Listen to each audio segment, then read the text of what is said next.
Your iPhone is an amazing piece of technology.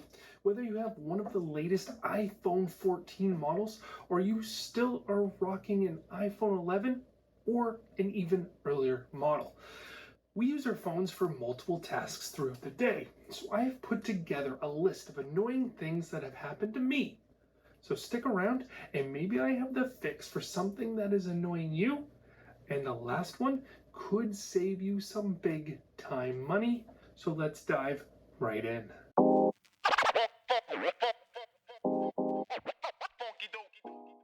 Have you ever put your phone down on a table or a surface that you normally don't, then only to find a little bit later you cannot remember where you put your phone down? Me too. Now, if you have an Apple Watch, you can simply swipe up from your watch and tap the page button. But what if you don't have a watch? What can you do? Simply call out, "Hey Siri, where are you?" And if Siri can hear you, your phone will respond. Unfortunately, if Siri cannot hear you, then it will not respond. So this will only work if you are in the same room or in the same open area as your phone. If it does not work, then you would need to resort to Find My iPhone to have it make a noise from a different iOS device. Now, one of the most common problems is running out of space on your phone. iPhones do not allow for micro SD card expansion, and they probably never will. And when you bought your phone, you probably thought 64 gigabytes or even 128 gigabytes of space was plenty. I'll never fill that up. Well, you did. And it happens, and that's okay. And we can fix this. Simply go into Settings, General, iPhone Storage, and it will show you your current storage situation. If you scroll down a little, it will list the apps that are taking up the most space. There are also a few options to free up some space, like offload unused apps, deleting old attachments in the Messages app. And if that doesn't free up enough space, be sure to check media apps like Netflix, Disney Plus, and Amazon Prime, as those apps do not always automatically delete the media after you watch it. Also, if you have ever downloaded or used any of the editing apps on your device, like CapCut, iMovie, Clips, DaVinci Resolve, or the newly released Final Cut Pro for iPad, these apps have massive caches. So a good thing to do is clear this often if you do use any of these apps on occasion. Have you ever recorded a video, but when you went back to watch it, you noticed that you recorded in a vertical format? You rotate the phone only to find the video switching to the opposite orientation. I'm sure you have, because I have too. But we can fix this, and rather easily. Right on your phone, in the Photos app, select your video, choose Edit, then choose the crop icon located at the bottom of your screen. Then in the top left of your screen, you will see this icon. Tap it once and continue to tap it until your video is properly formatted.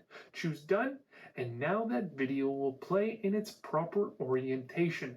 Super easy if it is something that you cannot go back and re-record. Face ID is great on the iPhone, except you may find some difficulty when wearing either a mask or sunglasses. Both of these can keep your iPhone from unlocking when trying to use Face ID. Luckily, there are some adjustments we can make inside the Settings app to make it a little easier for one or the other. For this, head to Settings, Face ID and Passcode, input your current passcode, and once we are in, we are looking for the option Face ID with a mask. We need to toggle that on.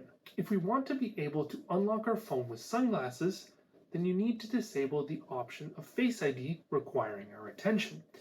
Unfortunately, without an Apple Watch, you are unable to use both of these features together, as wearing a mask requires attention and sunglasses require attention to be off. If you have an older iPhone and you are noticing that your iPhone is slowing down, you are no longer able to play the latest games due to low frame rates, or even worse, the game just crashing. A way to improve performance is to enable zoom on your iPhone. This will reduce the amount of pixels on your screen, which will make it easier for your iPhone to keep up. And you should see a decent boost in frame rate. This allows you to play the latest games on older iPhones and iPads.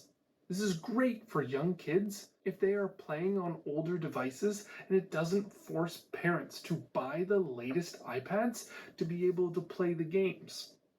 To enable this feature, go to the Settings app, Display and Brightness, scroll to the bottom, and choose Display Zoom. From here, we're going to choose larger text.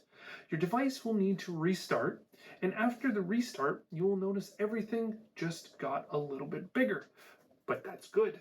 Try the game you want to play and see if there are any improvements. And if you want to go back to the other zoom, simply go back into the Settings app, Display and Brightness, scroll down to Display Zoom, and go back to the More Space option. So there you have it. 5 fixes for annoying things that happen on iPhone. Let me know down below if I have helped you with any of the ones provided here, or let me know what is annoying you with your iPhone, and I will make a list for the next video in this series.